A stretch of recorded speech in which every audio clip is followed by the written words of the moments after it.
On the morning of October 14th, 2019, you are standing in your kitchen at 6:42 in the morning, holding a tax document. The tax document has your wife's name on it. The number on the document is larger than yours. You read it 3 times before you put the paper down on the counter because you are a 36-year-old vice president at a New York bulge bracket bank, and your wife is a public school teacher, and the number on her document is larger than yours, and that is not how the math has worked for the 11 years of your marriage. At breakfast that morning, you will not mention it. The next day comes and goes, and the number stays on the counter, in your head, behind your tongue, unsaid. 6 years pass before you finally say something about it. By the time you finally say something about it, you will be 51 years old, in a rented tuxedo, sitting at a round table at her second wedding, watching her dance with a man who teaches 6th grade history at a public school in Connecticut. And you will finally understand what the arrangement was, because the man she is dancing with is not richer than you, was never going to be richer than you, will never make a fraction of what you made, and that is exactly the point. This is the story of what was actually in the contract the two of you signed at a bar on West 4th Street in February of 2009, which neither of you read until it was no longer in force. On the morning of October 14th, 2019, the marriage was already over. You did not know that yet. The next 6 years will be the slow, private process of finding out.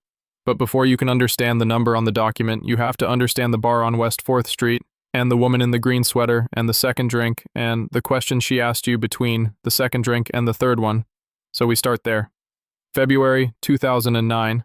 You are 26 years old, you have been at the bank for 2 years and 4 months, you make $140,000 a year, plus a bonus that landed at $62,000 in January, which is the most money you have ever held in your life. She is 25, she is finishing her teacher certification at a state school in New Jersey, she makes nothing, she has, in her checking account at the moment you meet her, $194. Money is not what's on your mind that night. What's on your mind is the way she does not laugh at the joke you make at the door of the bar, and the way she does laugh at the joke you make at the bar itself, and the difference between the two. You buy the drinks. Of course you buy the drinks. You have a corporate card and a base salary and a 1-bedroom on Mott Street. She has a roommate in Hoboken and a mug of pencils on the windowsill of a desk her father built her in 1996. The math, between the two of you, is already settled. The word provider is not used that night. Neither is the word arrangement. There is no need.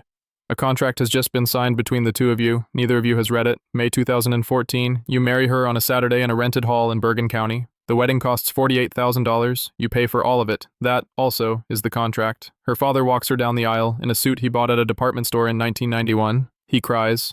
Your father, who flew in from Chicago, does not. Your father is a partner at a regional accounting firm, and he understands what is happening at the front of the room, and he understands what it costs, and he is not the kind of man who cries at the front of rooms that cost $48,000.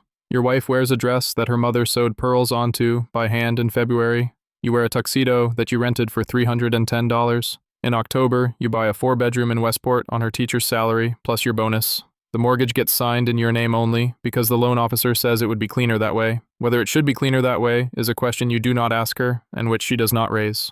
Years later, on a Tuesday afternoon in 2025 when you sit at a table signing divorce papers, the moment in the loan office will come back to you, and you will understand it for the first time. It was not the loan officer's fault, not yours, not hers.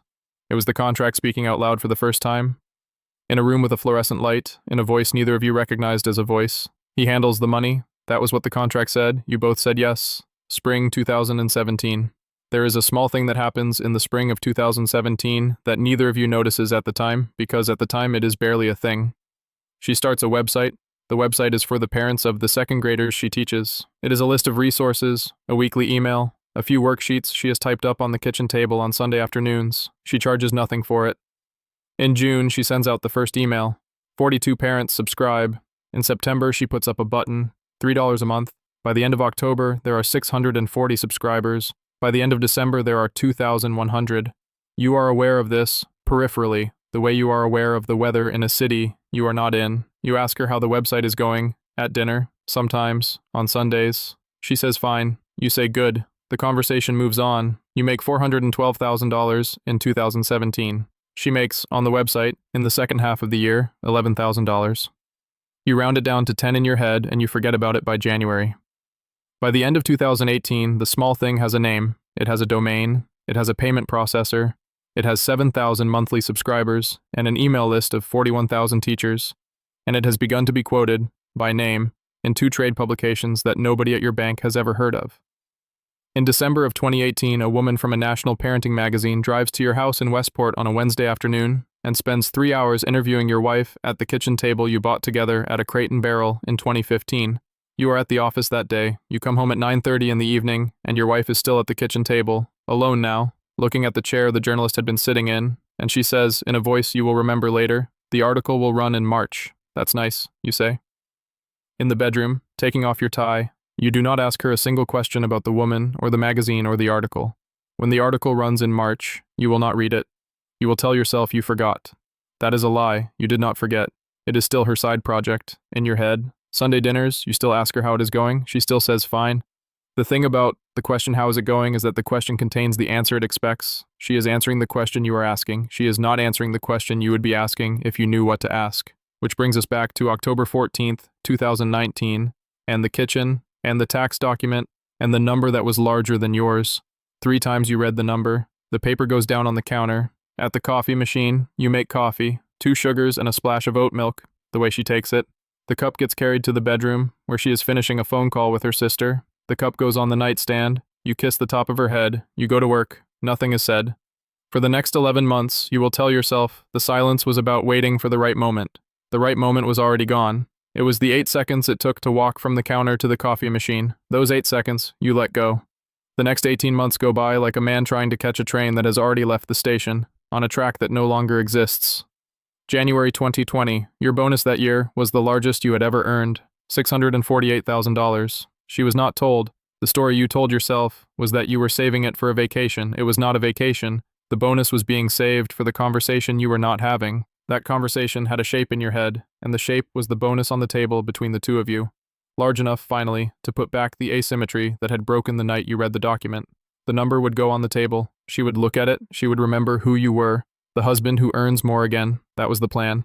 By the simple expedient of earning more. A plan a 36-year-old vice president at a New York bulge bracket bank makes when he discovers his wife has out-earned him by a margin he cannot, in his current track, close. A plan, also, that is structurally an admission. The admission was, "I am the kind of man who can only love you if I out-earn you." That admission was never said out loud, because saying it out loud would have made it true. And you did not yet know that it had already become true. On the morning of October 14th, 2019, in the 8 seconds it took to walk from the counter to the coffee machine. March 2020. The world shuts down on a Wednesday. You sit at the kitchen table on Thursday morning, and you watch your wife open her laptop, and you watch the laptop open the website she had been calling, for 2.5 years, her side project. The website has 11,000 new signups overnight. By Friday, it has 34,000 new signups. By the end of the month, it has 240,000 new signups. The American public school system has just sent 48 million children home with no curriculum, no infrastructure, no plan, and 170,000 teachers have just remembered the email list of a second-grade teacher in Westport, Connecticut, who has, for 2.5 years, been quietly typing the only weekly newsletter any of them ever found useful. She is now the curriculum. She is now the infrastructure. She is now the plan. You watch this happen from your home office, between Zoom calls about a deal that is, by Tuesday of the following week, no longer a deal. The deal had been the deal of your career. The deal had been a $1.4 billion carve-out that you had originated at a conference in Miami in November of 2019, that you had structured for 14 weeks, that you had brought your team to the brink of closing on the 2nd of March in 2020. The deal died in 12 hours. You spent the rest of March on calls trying to resuscitate it. The calls did not resuscitate it. By April, the client was bankrupt. By May, the firm was triaging. You told her, on the day the deal died, that the deal had died. She said, "I'm so sorry." She said it the way a person says it when they have not yet understood what the death of the deal will cost the person they are saying it to. She said it because she loved you, and because the deal had clearly mattered to you, and because she did not yet know that the deal was the last large thing you were going to originate at the firm, and that the rest of your career, from that day forward, was a long, slow plateau of mid-sized advisory mandates and bonus pools that contracted. She did not know it because you did not know it yet either. You would not know it for another year. By the end of 2020, she earns $1,100,000 on the website. By the end of 2021, she earns $3,200,000. By the end of 2021, she is earning 4 times what you are. You have not told a single person at the firm. She has not told a single person, period. Because she is waiting for you to bring it up. She tried, exactly 4 times, to bring it up. The first time was a Saturday morning in the kitchen in the spring of 2020. She started a sentence with the words, "I think we should talk about," and you said sure. and she said the website is, and you said that's amazing, honey, and you went to make coffee. The second time was at dinner in October of 2020. She started with, what do you think we should do with, and you said with what? And she said the money, and you said whatever you want, that's your money, and you got up to take the trash out. The third time was on her birthday in 2021. She said, I want to talk about the way it feels, and you said the way what feels, and she said us, and you said us is fine, and you said, are you not having a good birthday? The fourth time was a Tuesday morning in March of 2022. She did not start a sentence. She just looked at you over the kitchen island while you were tying your tie, and she said your name, just your name. The way she had said your name on the night at the bar on West 4th Street, between the second drink and the third drink, when she had asked you the only real question of the marriage, which was, what kind of man do you want to be when you are 40? You had answered, that night in 2009, the question with a job title. You had said, a managing director. You had not understood that she was not asking what you would do, she was asking who you would be. You had answered with the wrong noun. You had spent 15 years being the wrong noun. On the Tuesday morning in 2022, she said your name, and you waited, and she did not finish the sentence because she was watching your face, and your face had told her the answer. She did not ask the question again. By the spring of 2023, she had stopped trying. October 2024, the divorce was the cleanest thing in the marriage. A mediator handled it. No lawyers, no fight over the apartment because the apartment was what you wanted. No fight over the business because the business was not yours. No fight over the money in the joint account because it was almost all yours and you took almost all of it and felt nothing about taking it. The kids staying with her on weekdays, that also was uncontested. Your reason was that you were out of town for work too often to commit to weekdays.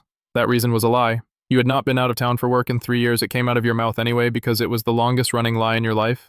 And the longest running lies are the ones you cannot stop telling even after the marriage that required them is over. You signed the papers on a Tuesday in October. The mediator's office was on the 17th floor of a building on Park Avenue. The window faced south. There were 2 glass tumblers of water on the table between you. Your wife had brought a small leather notebook that her mother had given her for her 21st birthday and which she had used for 15 years to write down the things she did not want to forget. She did not open the notebook in the meeting. She held it in her lap. Your signature went first, hers second. The mediator slid the papers into a folder, and the folder into a drawer, and the drawer made the sound a drawer makes when it closes on the end of 15 years of 2 people's lives, which is the same sound a drawer makes on every other Tuesday afternoon. At the elevator, you shook her hand. There was no hug. She did not ask for one. Out on 5th Avenue afterward, on the corner of 52nd Street, you stood for 9 minutes, and the thing you noticed was that nothing had changed. The traffic was the same traffic, the light was the same light. The man who walked into the building that morning was the same man who walked out, the same man he had been on the morning of October 14th, 2019, holding a tax document over a kitchen counter in Westport, Connecticut, reading a number 3 times and saying nothing. For 6 years, you had thought something was going to happen. Nothing had. That, it turned out, was the something. 2 years later, an envelope arrived at the apartment, and the envelope had her handwriting on it. Saturday, May 16th, 2026. The tuxedo is rented. You have not bought one in the years since the wedding in Bergen County, because there has not been a single occasion in 15 years of your adult life that required a tuxedo and was not on her side of the calendar. The table they have assigned you is at the back of the room, near the kitchen door. 3 of her cousins you have not seen in a decade, plus the husband of her oldest friend, who is kind to you in the way people are kind to a man at a wedding who is not the bride's husband and used to be. She is dancing. She is dancing with a man named David. David teaches 6th grade history at a public school in Westport. He makes $78,000 a year. He drives a 2014 Subaru Outback with 140,000 miles on it. He has, in his savings account, $11,000. He is 43 years old. He has a daughter from a first marriage who is sitting at the table next to him. Your daughter is sitting at the table next to her. The 2 girls are talking. David is laughing at something your wife, your ex-wife, has just said, and he is laughing the way a man laughs when he has just heard the joke for the first time, even though you can tell, watching him, that she has told him the joke before, more than once, and he is laughing now because she is the one telling it, and not because the joke is new. You have not laughed at one of her jokes in 9 years. David's daughter, the one from his first marriage, is 12. Her name is Lila. She is sitting next to your daughter, who is also 12, and the 2 of them have been inseparable since the rehearsal dinner on Friday night. Lila is wearing a navy dress that your daughter helped her pick out at a Nordstrom in White Plains 3 weeks ago, on a Saturday afternoon, when your daughter went shopping with your ex-wife and your ex-wife's about-to-be stepdaughter, and you sat in the apartment on the Upper West Side and ordered Thai food. That shopping trip, your daughter and the about-to-be stepdaughter, you had not known about. At the wedding is where you find out, by watching your daughter and Lila laugh at the same time, at the same joke, in the same dress code, by understanding that the friendship had a backstory you had not been part of. There is a phrase for what you are watching on the dance floor, with your daughter at one table, and David's daughter next to her, and your ex-wife in the arms of a man who teaches 6th grade history. The phrase is a family. The family does not include you. The family was not built against you. The family was simply built, over the 18 months you were not paying attention, in the rooms you were not in, by the people who had been there for the conversations you were not having.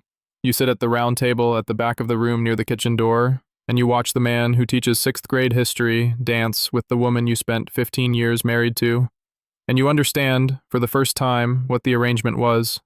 She had not left you for someone richer, not for someone more impressive, not really for anyone at all.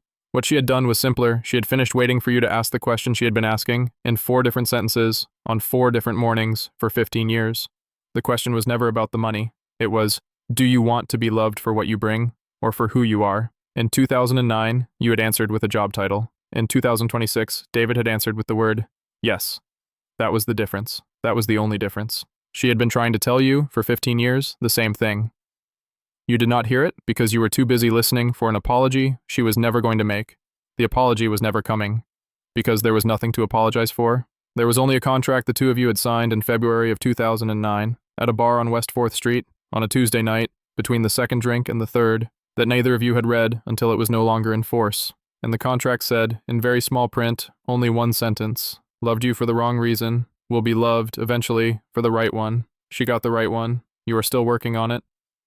On the dance floor of a country club in Connecticut, the man who teaches 6th grade history dips your ex-wife backwards, and she is laughing. At a round table at the back of the room near the kitchen door, in a rented tuxedo, sits a 51-year-old man. He is, at this moment, finally beginning to read the contract. He is 16 years late. That is the whole story.